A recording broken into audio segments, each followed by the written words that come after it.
ठगिनिया के ना दिलवा दी हो ना ये राजा सवतीनिया के ना दिलवा दी हो ना ये राजा सवतीनिया के ना।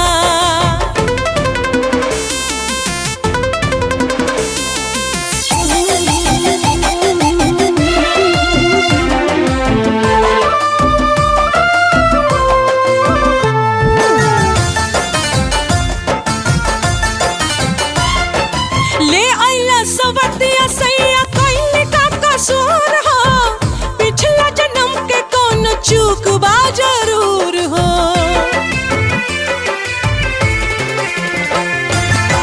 सेजिया के सुख सैया जाहिया पटाही ओही दिन राजा हमर छाती फट जाई।